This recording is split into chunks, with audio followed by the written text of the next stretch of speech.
प्यारे बच्चों, कैसे हैं आप सभी। आशा करती हूँ आप सभी स्वस्थ हैं, सुरक्षित हैं और साथ में खुश होकर अपनी पढ़ाई कर रहे हैं। मेरी भाषा हिंदी भाषा परिवार में आप सभी प्यारे बच्चों का एक बार फिर से स्वागत है। आज के इस वीडियो में हम हल करने वाले हैं हमारी हिंदी की कार्यपत्रिका क्रम संख्या 105A, जो कि आपको मिली है 8 नवंबर 2021 को। कक्षा आपकी 5वीं है। जो भी सेक्शन है आप यहाँ पर लिखेंगे। पाठ्य पुस्तक हमारी रिमझिम है और आज की हमारी कार्यपत्रिका पुनरावृत्ति कार्यपत्रिका है, यानी कि हम जो पहले कार्यपत्रिकाएं हल कर चुके हैं उसमें जिस तरह के प्रश्न पूछे गए थे उन्हीं का हम यहाँ पर क्या करने वाले हैं, पुनरावृत्ति करने वाले हैं, उनका अभ्यास करने वाले हैं। विद्यार्थी का नाम यहाँ पर आपको अपना नाम लिखना है। शिक्षक या शिक्षिका का नाम यहाँ पर आपको अपने हिंदी के अध्यापक या हिंदी की अध्यापिका का नाम लिखना है। आइए देखते हैं इस पुनरावृत्ति कार्यपत्रिका में कौन कौन से प्रश्न पूछे गए हैं। बच्चों, हम जानते हैं कि आप कार्यपत्रिकाओं को बहुत मन लगाकर करते हैं, तो आइए कुछ नया सीखने से पहले बीते 2 हफ्तों की कार्यपत्रिकाओं को एक बार दोहरा लेते हैं। पिछले सप्ताह और उससे पिछले सप्ताह यानी कि 2 सप्ताह में जो आपको कार्यपत्रिकाएं मिली हैं उन्हीं के प्रश्नों का यहाँ पर दोबारा से हम क्या कर रहे हैं, अभ्यास कर रहे हैं। पाठ हम कौन सा पढ़ रहे थे, याद कीजिए, चावल की रोटियाँ। सबसे पहला प्रश्न आपसे पूछा गया है, निम्नलिखित प्रश्नों के सही उत्तर पहचानिए और सही का निशान लगाइए। तो यहाँ पर कुछ प्रश्न आपसे पूछे गए हैं और सही के निशान के साथ आपने सही उत्तर के आगे सही का निशान लगाना है। कोको का दोस्त कौन था, याद कीजिए। कोको का दोस्त कौन था, नीनी। तो नीनी के आगे आप क्या लगा देंगे, सही का निशान। भोला, भोला तो बिल्कुल नहीं था। राघव, राघव का तो नाम ही नहीं आया पाठ में। प्रशांत, प्रशांत का नाम भी नहीं आया। तो कौन है कोको का दोस्त, कौन है, नीनी। कोको की मम्मी ने उसके लिए नाश्ते में क्या बनाया, तो आप सभी जानते हैं चावल की रोटियां बनाई थी, जो कि नीनी को बहुत पसंद थी। कोको की मम्मी ने कोको के लिए नाश्ते में चावल की रोटियां बनाई थी, क्योंकि कोको को चावल की रोटियां बहुत पसंद थी। नीचे दिए गए वाक्यों में सही शब्द का प्रयोग करते हुए वाक्यों को पूरा कीजिए। तो यहाँ पर आपके पास कुछ वाक्य दिए गए हैं और वहाँ पर आपको सही मुहावरे का प्रयोग करके उस वाक्य को पूरा करना है। भूख से कोको के पेट में खालिस्तान कूद रहे थे। और मुहावरा क्या होता है हमारा, जब हम बहुत भूखे होते हैं और हमारे पेट में बहुत ज़्यादा भूख लगी होती है तो चूहे कूदने लगते हैं। भूख से कोको के पेट में चूहे कूद रहे थे, तो यहाँ पर हम क्या लिख देंगे, चूहे कूद रहे थे। चित्रकार ने बहुत सुंदर चित्र बनाया है और उस चित्र को खरीदने वालों की बहुत भारी भीड़ लगी है। अब तो 1 अनार 100 बीमार, मुहावरा कौन सा होता है, 1 अनार 100 बीमार वाली स्थिति हो गई है। तो यहाँ पर कौन सा शब्द सही है, अनार। अनार को हम यहाँ पर लिखेंगे और अपने वाक्य को पूरा कर लेंगे। 1 अनार 100 बीमार का अर्थ क्या होता है, वस्तु बहुत कम होना और उसकी मांग बहुत ज़्यादा होना, यानी कि उसको खरीदने वाले बहुत ज़्यादा होना। तो यहाँ पर चित्रकार ने बहुत ही सुंदर चित्र बनाया है और उसको खरीदने के लिए बहुत भारी भीड़ लगी है, यानी कि 1 अनार 100 बीमार वाली स्थिति हो गई है। आइए आगे बढ़ जाते हैं, प्रश्न संख्या 3 देख लेते हैं। निम्नलिखित वाक्यों को कारक चिन्हों की सहायता से पूरा कीजिए। याद कीजिए, पिछले सप्ताह जो हमें कार्यपत्रिकाएं मिली थी उसमें कारक चिन्ह के बारे में भी हमने पढ़ा था।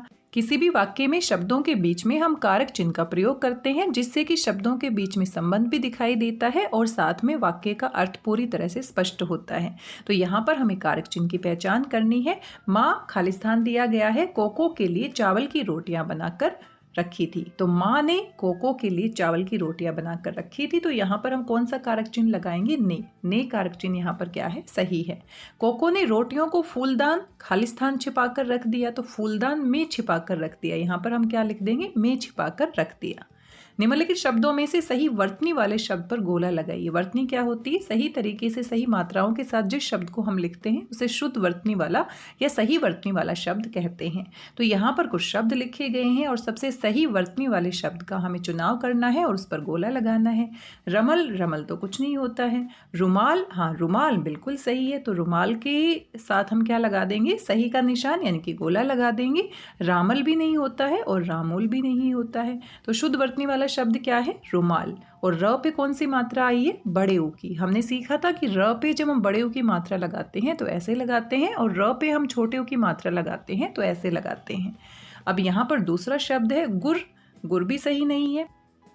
गरु, गरु भी सही नहीं है, क्योंकि यहाँ पर ग के नीचे ऊ की मात्रा नहीं लगी है। गुरु ये बिल्कुल सही शब्द है। ग के नीचे छोटे ऊ की मात्रा लगेगी और र पर भी छोटे ऊ की मात्रा लगेगी। गुरु शब्द इस तरीके से हम लिखते हैं, ये शुद्ध वर्तनी वाला शब्द है। गुरु ये भी गलत लिखा गया है क्योंकि ग के नीचे छोटे उ की मात्रा आएगी। तो यहाँ पर दो शब्द सही लिखे गए हैं। कौन से सही लिखे गए हैं? रुमाल को सही लिखा गया है और गुरु को यहाँ पर सही लिखा गया है। आइए आगे बढ़ जाते हैं। प्रश्न संख्या 5 देख लेते हैं। निम्नलिखित तालिका में से अनुस्वार और अनुनासिक शब्दों को चुनकर कॉपी में लिखिए। तो यहाँ पर बहुत सारे शब्द आप देख सकते हैं। इनमें अनुस्वार क्या होता है? जो हम ऊपर बिंदु लगाते हैं उसको हम अनुस्वार कहते हैं। ऊपर बिंदु को अनुस्वार कहते हैं, नीचे वाले बिंदु को अनुस्वार नहीं कहते हैं। और इसका जब उच्चारण करते हैं तो आवाज कहाँ से आती है? नाक से आती है। अनुनासिक में आपका चंद्र बिंदु लगता है, शब्द के ऊपर लगता है और साथ में जो उच्चारण होता है उसमें नाक और मुंह दोनों से आवाज निकलती है। तो यहाँ पर कुछ शब्द दिए गए हैं जैसे कि सरिया। तो सरिया में तो यहाँ पर कुछ भी नहीं लगा है, अनुस्वार भी नहीं लगा है, अनुनासिक भी नहीं लगा है। मकान पर भी कुछ नहीं लगा है। पढ़िए में नीचे बिंदु है, तो आपको कंफ्यूज नहीं होना है। नीचे जो बिंदु होता है उसको हम अनुस्वार नहीं कहते हैं, बल्कि ऊपर जो बिंदु होता है उसको हम अनुस्वार कहते हैं। आंख, अब ये हमारा क्या है? अनुनासिक वाला शब्द है। इसको हम क्या करेंगे? अलग से लिख देंगे, अनुनासिक वाला शब्द है। शिक्षा में भी कुछ नहीं लगा है। कपड़ा, आप यहाँ पर परेशान नहीं होना है। नीचे वाला बिंदु अनुस्वार नहीं कहलाता, ऊपर वाला बिंदु हम क्या कहते हैं? उसको अनुस्वार कहते हैं। तो ये गलत है, इसको गलती से आप नहीं लिखना। अनुस्वार ऊपर लगता है, अनुस्वार नीचे नहीं लगता है। संगीता, ये बिल्कुल सही है क्योंकि स के ऊपर बिंदु लगा है। ऊपर बिंदु को हम क्या कहते हैं? अनुस्वार कहते हैं। तो यहाँ पर दो ही शब्द हैं, एक अनुस्वार वाला है संगीता और दूसरा हमारा अनुनासिक वाला है आंख। आगे दिया गया है बोलकर। अब बोलकर के ऊपर कोई भी अनुनासिक या अनुस्वार नहीं लगा है। तो यहाँ पर दो ही शब्द हैं जिसके ऊपर हमारा संगीता के ऊपर अनुस्वार लगा है और आंख के ऊपर अनुनासिक लगा है। इनको अलग से हम कॉपी में लिखेंगे। तो ये आज के हमारे कुल 5 प्रश्न थे जो बड़े ही आसान थे और पुनरावृत्ति कार्यपत्रिका थी ये, क्योंकि पिछले सप्ताह इसी तरह के प्रश्नों को हम पहली कार्यपत्रिकाओं में भी हल कर चुके हैं। तो बच्चों, आपको कैसी लगी आज की कार्यपत्रिका? है ना मज़ेदार? और साथ में आपके माता पिता के लिए भी सुझाव दिए गए हैं। बातचीत के माध्यम से बच्चों को बताइए कि हमारे जीवन में बहुत से लोग हमारे मददगार होते हैं, हमारी मदद करने वाले होते हैं। हमें उनकी समय समय पर ज़रूरत पड़ती रहती है। हमें भी दूसरों की मदद के लिए हमेशा तैयार रहना चाहिए। तो अगर हम किसी की मदद करते हैं तो उसको कितना अच्छा लगता है, और कोई हमारी मदद करता है तो हमें कितना अच्छा लगता है।